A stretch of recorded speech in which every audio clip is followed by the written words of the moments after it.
Hello, Internet people. This is Rebecca Bush. I'm Lobsterbird. We are actually in Costa Rica right now. Let me turn this a little bit so we have less white. Get in here. So we just wanted to have a conversation about all of our cool experiences. And Lobsterbird actually asked me to hop in on their podcast. And I was like, I have a podcast. We're like, let's just do a little dealio here. So do you want to share a little bit about what your podcast is called and what brought you to Costa Rica and the community you're aiming to start up? Yes. So, as I said, my name is Lobsterbird, and my podcast is Bridge to Being. And it's all about really examining the polarities and the dualities in the world, like art and science, nature and technology, all of these different things that seem like they're separate, and bringing them together and creating this transcendent, third, mysterious thing that's evolving. Also, my life is a pilgrimage, so a lot of these episodes come when we're on pilgrimage, and so this Costa Rican pilgrimage, I consider this a pilgrimage, was the perfect time to restart my podcast after a long sacred pause of re-examining my life, and so much has happened in the world in the past few years. So that's the podcast, and how that's related to Costa Rica and this whole Ecovillage adventure is that the thing that I'm doing now, so I'm multi-prismatic. I do a million different things. I can relate to that, trust me. Like juggling. All the things. But the thing that I'm devoted to right now and putting all my energy into is creating what I'm calling a neuro-emergent refuge center. Neuro-emergent refuge center. That deserves some definition a little bit. So neuro-emergent for me encapsulates several different things, such as being neurodivergent, people having special needs, people having disabilities, but I don't really like any of those words because they're inherently ableist and imply that there is a way that we should be, and that needs to be fixed, instead of honoring each person as this brilliant, valuable human that they are, and finding ways to have everyone's needs met, as well as empowering everyone to live their truest potential here on this planet. And what you wanted to learn on this trip was kind of some of the takeaways from these communities, right? Because you want to start your own community, I understand, to help with those who have the neurodivergent, a container, a safe haven, right? Mm-hmm. Yeah, and it's just like me going to be a multidimensional place, where there's space for living, there's spaces for respite, to go, also retreats, an education center. For me, what I see in the world is really a lack of deeper healing around this whole issue. And so that's also one of my wheelhouses. So I really want to bring that deeper healing and empowerment work. And I came here because, I got the inklings that it really needs a space that can hold and support that, And I was talking to one of my friends who grew up in an intentional community in the South, and he said to me, well, if you're going to create one, first of all, they're hard. Most of them fail. And if you're going to do it, you have to have two things. One is a really naivete kind of sense of I can do this, even if you can't. But also you need to be real, and know that there's so much that you don't know, and there's so many people that have done it before, and that there's actually a lot to learn from people's failures, And my friend Sham, who I love very dearly, said, I'm sure there's going to be lots of people out there who are willing to share their failures. And then a week later, this Ecovillage Tours of Cynthia Tina, who we both love, came through, and I actually listened to your podcast. See? I was like, oh yeah, 5 people are watching. All right. But hey, ripple effect. Yeah, things move when you have an intention, a passion, and desire, energy, and you're willing to share that with the world, right? So yeah, I ended up coming on this and have learned so much about what it takes, what the failures are. And yeah, we can share more about that in a minute, but I know that you are also doing awesome things. Yeah. Thanks for sharing, first of all, because I'm also here for a similar purpose, because I have this vision, which I don't know that I really chose to download this vision. It kind of just channeled through, and it was hey, there's nothing that exists yet that meets the criteria of what it is you're interested in, whatever problem that you're trying to solve, I guess you could say.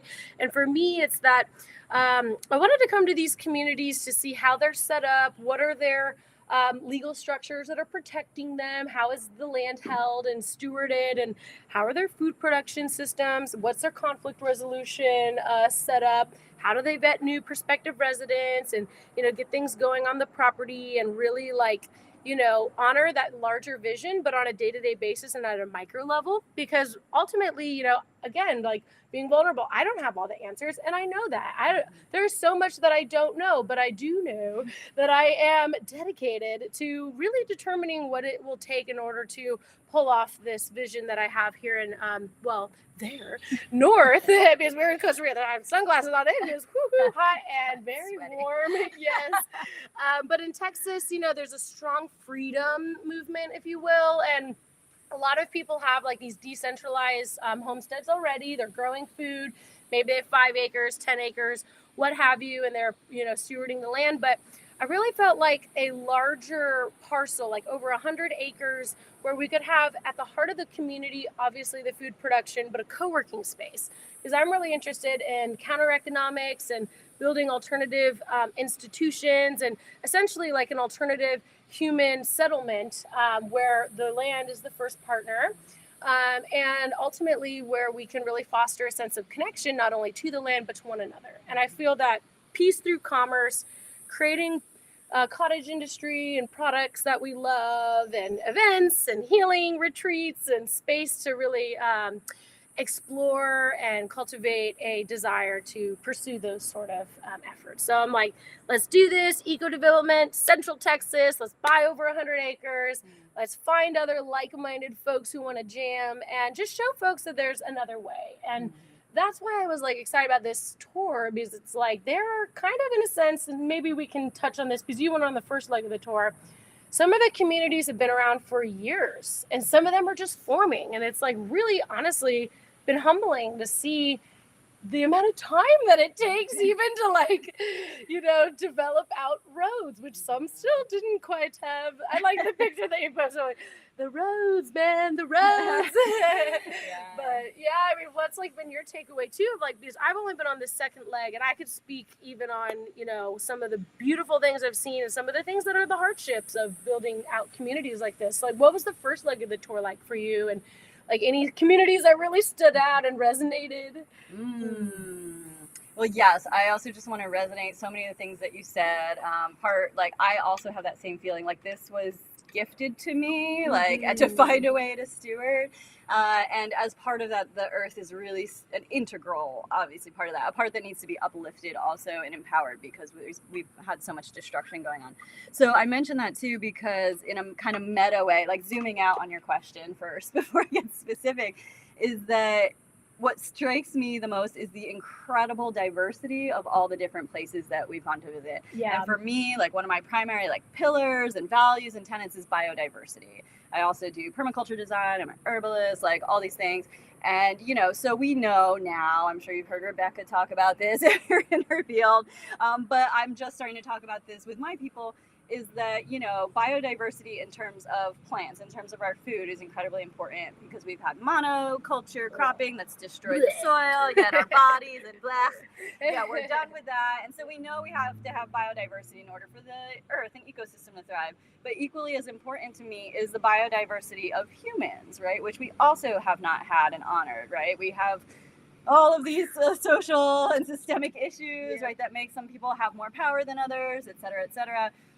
And so that's why also to me and my project, it's extremely important, because I feel like it is the people that have been kind of pushed to the margins, that if we can find ways to uplift and empower and include everyone and have everyone be doing what they love to do, and being who they truly are, that like everyone will thrive. So I just wanted to add that, because biodiversity is like so important to me. And in seeing all these different eco-villages, super biodiverse, there's some common threads, I think, which are important to acknowledge. But yeah, so there's been everything from places that are like, have condominium structures, so you can buy land, you own your land, you can, for some of them, it's like you can do whatever you want. Some of them have certain rules and regulations about what you can do within them. Their systems are all different in terms of water and power and electricity. So there's everything from something that is like a model that we know, it's fairly common, right, to then the extreme side of that is like we operate on resonance and the flow. Like Rancho energy. Delicioso. They're like, hey, Yeah. whoever's attracted to the land, Yeah. come to the land, and we're not too worried about the vetting process. And because yeah. we'll just tap into our resonance. Right. And in terms of like rules and regulations, there's some that are very clear and have procedures and policies even for how people meet and make decisions. Their rule is that there is no rule at Rancho Delicioso. Yeah. It's like very important that they don't put in rules, because rules mean that you then need enforcement of those rules. And when you have enforcement, then you need like policing, right? You need all these things, and they're like, we just find it operates better without that. Yeah, like spontaneous order and like natural attraction of like you were saying, what are your gifts? What are you interested in? What do you want to give? What do you want to receive? Yeah, that one was, and they probably were even the most developed that we've seen on the second leg of the tour, I would say. But they've also been around maybe for 15 years, I believe. So, yeah, I forget. But Resonance is another one that we went to visit yesterday, which was very much like, I mean, they are a condominium structure. like in 200 terms of lots buying. they're Yeah, the lots. desiring to, eventually fill up, it sounds like. Yeah, but their internal structure is like free flow. Just tell us what you want to do. We'll make it happen. Let's play some music. Yeah. Pass around the instruments. Time to meditate. Yeah, and so I'm trying to now. I feel like I've been in Costa Rica for like 7 years. Like I'm saturated with all the information. So let me zoom back to the original one. I mean, those ones have been around for longer, certainly on the first leg of it. And so they had more development, more infrastructure, more things in place. And I don't know why the one that's popping into my head, though, is the vortex of La Ecovillage Alegria and Stephen Taco Brooks. Talk. Yeah, All we had created by him Stephen speak at the Brooks. Exxon Build Land Summit one year, and he's really created a lot. Yeah, and he's like that person that like creates a thing and then moves on. Yeah, and he's like, steward create the it. engine, and then it runs itself, and I'm off to the next thing. Yeah. We love you, Stephen. We do love you, Stephen. What And- inspiration. oh my gosh, it was such a joy. I did Ecoversity's herbalism Yeah, certification, so it was so cool to get to good. meet Stephen, and also we got to meet him, and he toured us around Alegria, and to see what he's been able to do is really astounding. But yeah, even within those three, they all vary from La Ecoville. It's like very like condominium, like, like there's, it just felt a little corporate, to be honest, But then Taco Tall is the opposite of that. It's like people just came in, they're like building their own houses, like it's still like not even sure, like, the community is really loose, but also bonded. And I guess that's the thing. And that's the thing that I've been contemplating a lot in this trip, is that each one is bonded or comes together by a different ethos and intention and energy. And the systems and the structures and everything kind of unfold from that. Yes. And so what excites me about that is that it's all very individual, and a lot of them have called themselves like living labs or workshops. So another one we went to visit, which was super great, was Brave Earth, Tierra Valiente.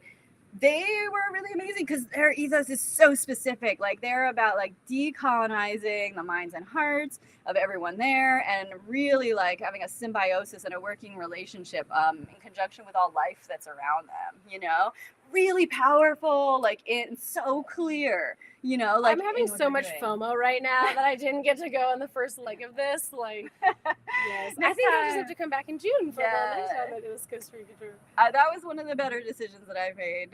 What about Earthwaking? You visited that one too, right? Earthwaking, well, again, totally different from all the rest of them. They like a church. They set it up as a ministry. Yeah, they're actually like a nonprofit under the church. And Costa Rica is a little different than the U.S. too, but there are some similarities where they're, under the legal structure of being a church. And so that affords different things that they're able to do and not do. But yeah, they're bounded by a spiritual ethos and also a really, I almost want to say strict, like ethos of personal development. That's important. Yeah. They have a lot of programming that's all about personal development, but also specifically like in relationship with one another. So they're like really all about, that kind of thing that happens when you bring people together and their triggers come up, and then like, how do we work through those? They mentioned that several times. And yeah, I mean, that's their thing. Their thing is that their inner world and work determines what they're able to create. So I mean, it is astounding because actually they haven't been open that long. I forget how many years. I mean, it's like fully going. Like Yeah. their centers are built, like their housing structures are up, their permaculture gardens are like flourishing, and but again, like really different. So like actually Brave Earth and Earth Waking bookmarked the two ends of the last tour.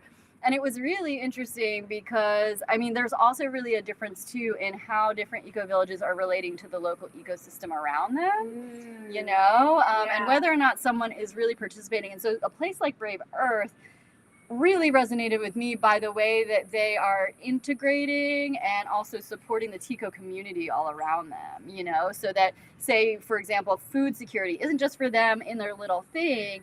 They're looking at like, how can we encourage local growers and do trades and donate the top of their top line revenue actually to programs that help the local community. So that was Brave Earth. Yeah, that's really cool. Yeah, and that's something that seems really important to me, because when we talk, and you probably have a lot to say about this, also I'll pass it to you on this, but you know, when we talk a lot about like living free, right, and being secure in our systems and stuff like that, for me, when I think of sovereignty, it doesn't just mean like me and my little house alone. I think like sovereignty has to do with really being sovereign within the local ecosystem that we're in. Indeed. Right? So anyway, I pass that to you. And sure. Like, what have you learned about how that relates? Yeah, I think even like me being here in Costa Rica and thinking of what is happening right now on our 10-acre homestead, Radical Roots Ranch, and like I wouldn't be able to be here and engage even in this experience had we not had my community member Tanya really like holding down the fort and taking care of the chickens and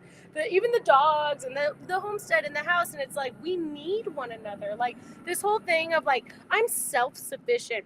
I like hashtag self-sufficient on Instagram just because like some people still follow and I understand the concept of self-sufficiency, but it's really hard to do it alone. And it's not rewarding, in my opinion, to do it alone. It's like we have to have connection not only with the people who are living within these eco-villages or communities or whatever, and maybe in my case on our 10-acre homestead with the 7 people that we have there, but I know my neighbors. And when we had a tragedy strike, which I was telling you about what happened last night, guess who we relied on and who helped us and was there in a heartbeat? Our neighbors. And so if you're going to be moving to a place like Costa Rica, I think it's important to also, and we've seen many of these communities are doing this and desiring to do this and being incentivized to do this, connecting with the Ticos and the locals and really incorporating home sites in their communities for those folks and roles and, you know, activities and stewarding the farms and coming together. And Jason was actually talking about that earlier, and he's kind of leading the tour with Cynthia, how, you know, he's really integrated into Costa Rica over the last 20 years and the importance of having, gosh, I'm trying to think of the exact words that he used, but it was essentially like decentralized community, but like local, really, it's like a regional community, like a counter economy by connecting with all the, it's not just your little bubble, you know, it's like, how is it connected to the bigger whole? But yeah, just on that wavelength, I mean, we visited, I guess, 5 communities now in the second leg of the tour. So that's what, you know, I've seen. Unfortunately, I couldn't go on the first leg of the tour, which sounded pretty freaking epic. But, and you've been shooting video too, so I hope we get to see some of this content. But yeah, I mean, every single community we visited has been unique, and there have also been a lot of like a bubble chart, like lots of overlap, and it's been very insightful and very inspiring, you know, whether it is still raw land, like the place we visited, just kind of driving through the property, they had a little I don't know, yoga shala events kind of thing set up where they do host an annual event. They said that was the one that we were in Nosara. It's Shift Esperanza. Like that was like hardcore raw land. Like they had been regenerating and kind of getting the rows, and there's like scaffolding that you could climb up and like see the pretty views and stuff. They did this great presentation showing what it will be. But that's such a different experience, and thinking about the timing of like, how could you join if you wanted to join a community like that, or how are they really taking the time to set it up in such a way that it's much more, like you said, corporate. I don't want to use that word per se, but I kind of got that vibe. Versus some of these other communities, like we talked about Rancho Delicioso, that I felt like they kind of just scrapped it together and found people who wanted to jam, and they're doing their yoga classes. We did a breath work class. They had like the aerial silks, the pole fitness set up in one zone, little food forestry throughout the property. I mean, it's been interesting to see the contrasts and some, but still like the similarities. But that's all I have to say about that. Kind of went on like a side tangent. Yeah. I just also want to mention too, like just another real value of mine is really honoring the indigenous cultures of like wherever we are and find ourselves, and like just to reference like that we're all a product of colonization, you know, and the colonized mind. And so like what really strikes me, like what I feel like we're trying to do and then like what they're doing in the world is that, you know, these different endeavors are asking us to really think about things differently and really be differently in the world, you know? Be the change. Yeah, and to do it in a way that, like you're saying, it's not just thinking about like me and myself, but of this larger ecosystem and these larger dynamics that are going on. And so how we do that is like in a myriad of ways, you know? And that's why like it's striking to me how different they all are, how different like even what you and I want to do, you know? And in the world of you know, like disabilities or special needs, as words that we know, you know, I can relate to, which I don't like, but there's a thing in the field called person-centered care. And it means that we're approaching each person as an individual, you know, and we're understanding, well, like, well, what are your specific needs? What are your goals? You know, like, how can we support you to meet those? And like, what do you have to give and contribute, you know?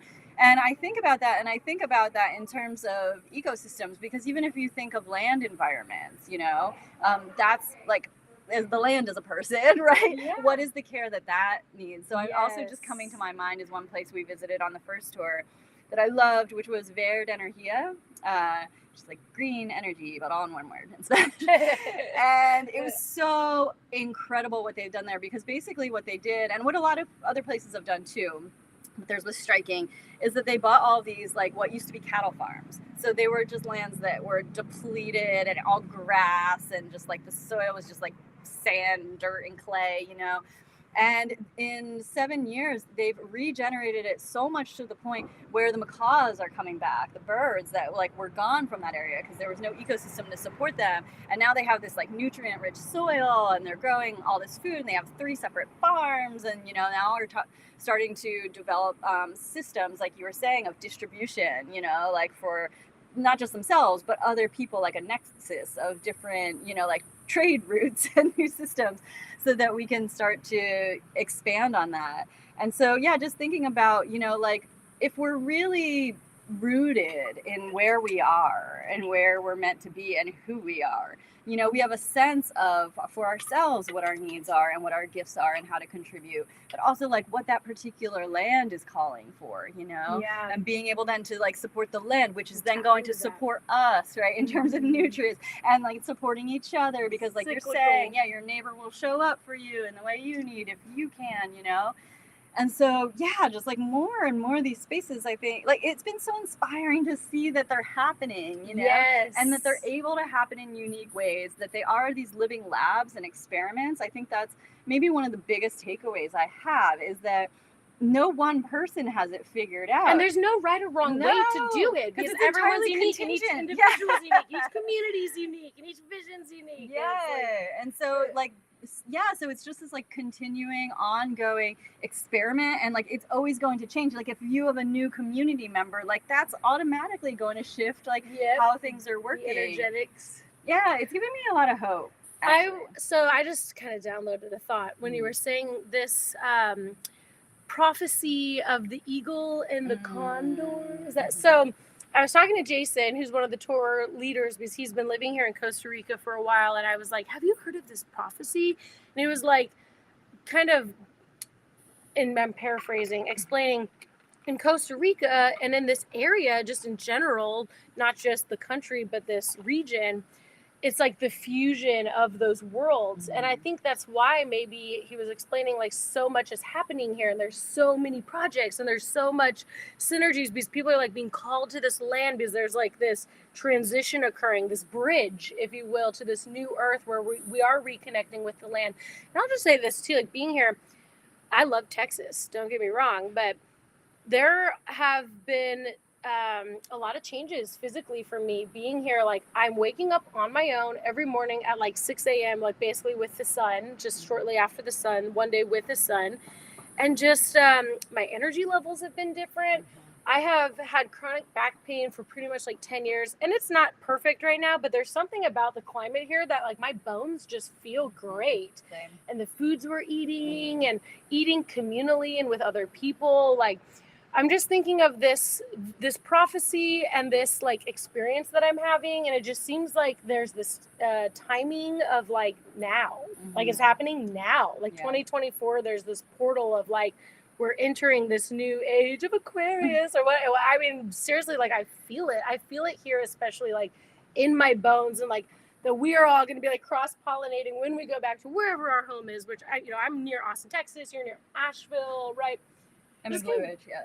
Like taking these experiences and then like, okay, we've seen in this prophecy is like occurring, I feel at this time here, then like kind of cross-pollinating it back to the different areas where we live, and then building our visions maybe only now, but like creating it then in the physical realm. And like just I feel like this whole lifestyle is just going to multiply like exponentially. Like people are ready for something different, seeing the systems failing us, these centralized systems that are so fucked up and just like so backwards. It's like, no, like, just like, no, I'm not going to feed that parasite anymore. I'm so interested in just shutting down any like energy toward fighting the systems that aren't serving us, and just like completely shifting my focus into building these new beautiful systems that honor the earth first and foremost. And yeah, everyone kind of, I feel here is really resonant with that. And oh, yeah, I don't know. I just went on a little tangent there. Definitely, though. Yeah, this is a time where the shift is happening. It's palpable. It's visceral. We're seeing it in different, initiatives that are happening. We are both engaged in co-creating, different initiatives that are happening.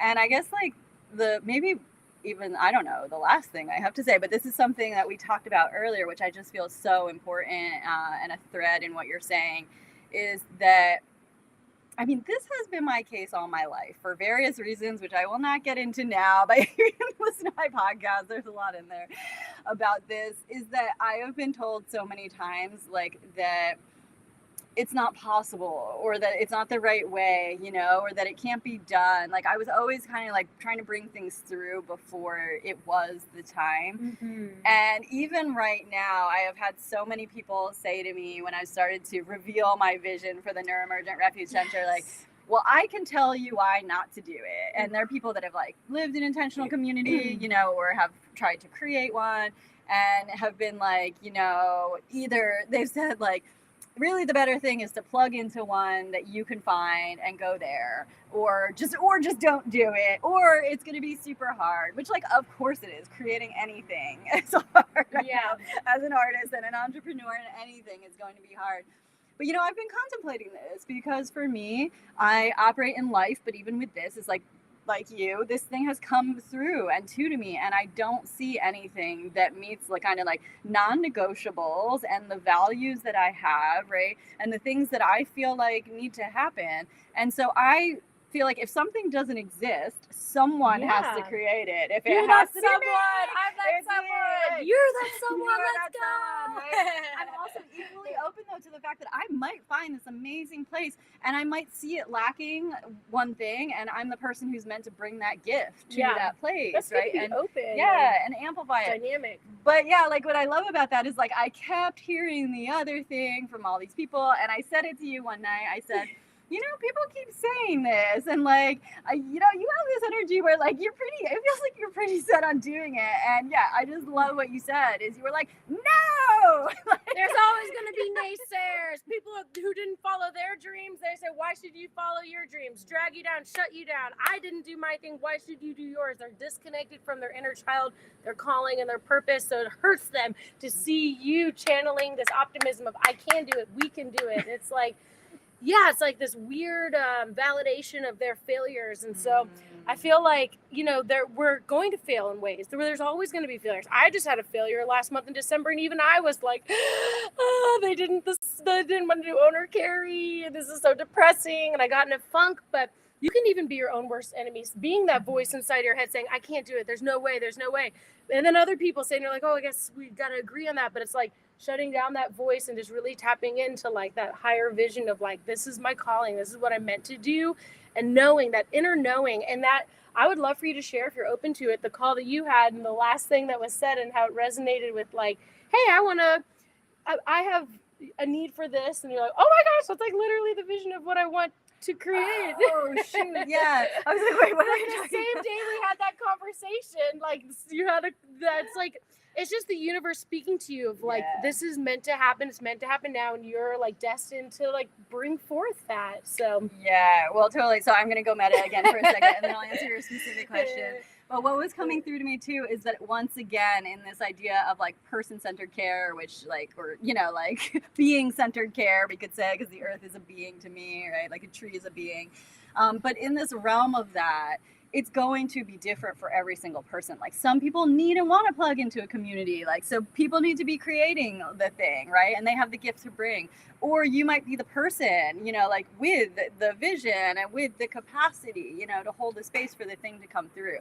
So for me, that's really important, just to acknowledge that, like, if you have that dream and that vision and like everything, like, yes, the universe is telling you and you have that energy to do it, then by all means, don't listen to the naysayers, because they are out there. And you're right, they have failed. And like I was saying, you know, I was thinking about it in a very like resource way, right? yeah. Okay, like there's a community here I really like. I could spend tens of thousands, hundreds of thousands of dollars, invest that into joining their community, or I could spend that amount of money and then that amount of energy, really. So it's not just about money, it's about resources, and energy. Time.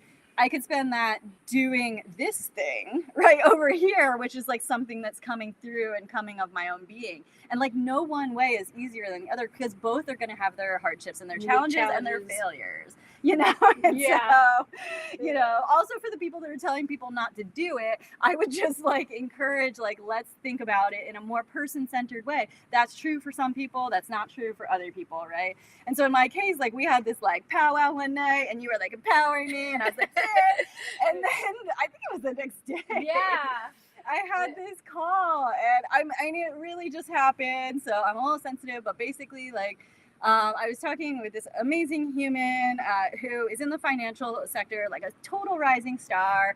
And I was like, I had basically a job interview for joining their company, which is in the financial sector, which is like, I've been working in business and entrepreneurship, but not necessarily like finances and financial advising. I never, as an artist and a pilgrim, like I never really thought that that would be the thing. But I had this calling last year to really understand financial literacy and like investing and like really get into all of that. And so I've been obsessed with it and like sharing it with my clients.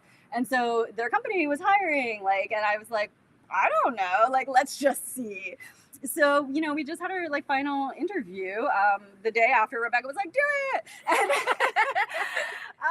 and like on the interview, you know, I had to mention, like, I'm sorry, I'm in Costa Rica. I'm sweaty. I'm at the beach. Like people might be coming through this interview. Like, and then they were like, well, what are you doing there? And, you know, so I was talking about how we were touring the Ecovillage and the intentional communities.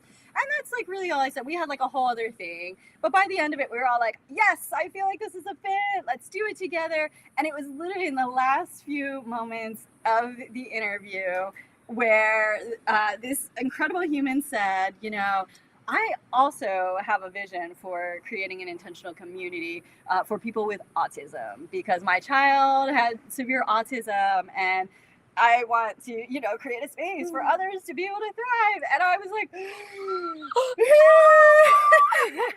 I was like, I'm sorry, I have to share with you like what I am actually here to do, which is creating this neuroemergent refuge center. And I explained it, and you know, this human was like, I have full body chills, and I was Yes. like, me too. And like potentially, like we had just magnetized and called in each other, like through the quantum field and through this like Yes. journey of really like following our bliss, our desire, and our interests, right? And then like this moment where it's both like we both want to do the same thing, and we can allocate Offering our various resources. gifts. Yeah.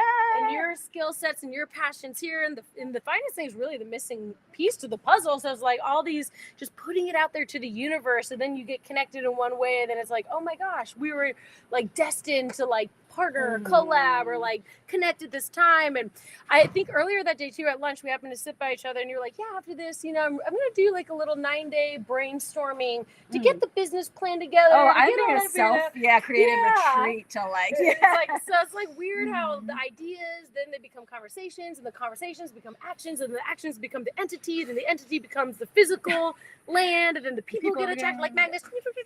It's like, whoa, it just happens. Like that, but. And it can happen very fast, you know, like when your energy is there. Yeah, and so there's a lot of like, that's the other thing I want to say to anyone who's thinking about it. There's so much magic, and there's so much going on underneath the surface that we don't even know about. Yes. So yes, the practical, logistical, the finances, the structures, all super important. I am totally like going to be very clear about those when I do my thing. And also there is, you know, like a deeper thing going on. And I also just really want to take a moment to like honor the land of Costa Rica. For which we're on. If you're listening to this and you can't see our video, like you can probably hear the birds. Let me see if I can get a little view here. Woo, look at that, y'all. Yes, yes. We are literally right now sitting on what they call stargazing net. So we have this it's bouncy. Sorry if you guys are gonna get a little bounced around. It's bouncy just like us. And they have these in lots of places just like us. Yes. Lots of places where you can just open your mind and heart and vision to the cosmos, and like really so honoring deeply this land and all it has to teach us as humans, because I feel like it's activating us right now. There's so much going on with regeneration. There's so many people being drawn to this place. Here specifically because of the earth energies that are happening, that are calling us like back to our humanity, back into our ability to be with one another and be with the planet in a really profound way. So just like thank you Costa Rica. Thank you trees, thank you earth, Ecovillage Tours for putting together this whole experience. Yeah, Jason for also like the deep connective work that Jason has been doing in like developing relationships and partnerships and connections, mapping out the communities, understanding the land. Like it is very profound here, and so I feel like for both of us, maybe if I could speak for both of us, it's like so much energy has been given into our endeavors, but that's also what happens when one follows that call, you know. It's just like, I'm gonna go do this thing and soak in and learn what I can, and also have that inform what it is I'm truly meant to be doing and being in the world. Oh yes, I feel like that's the perfect stopping place. Should we just do like a little group and kind of close out the sorry, I kicked you out of this podcast. You want to lead it? Do you want me to You lead it. Okay. Woo. So let's together just take a few breaths of breathing in. Yeah, and breathing out, and then breathing in. Breathing out. One more time. Breathing in everything that's coming up for you. Exhaling, letting it all go. Then after the next inhale, we'll do an Om together.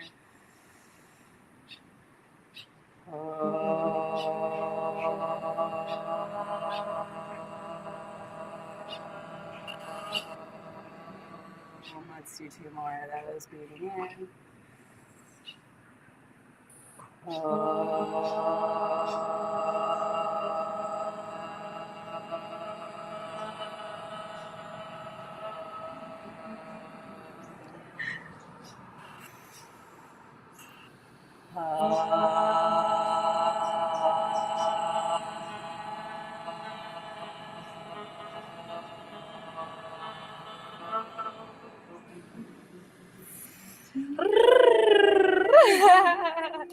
Yay, I'm sweaty, but I need to hug you. This is awesome. Thank you. Thank you all for watching. All the Costa Rica energies. All right, y'all, signing off. Thank you for listening. Thank you for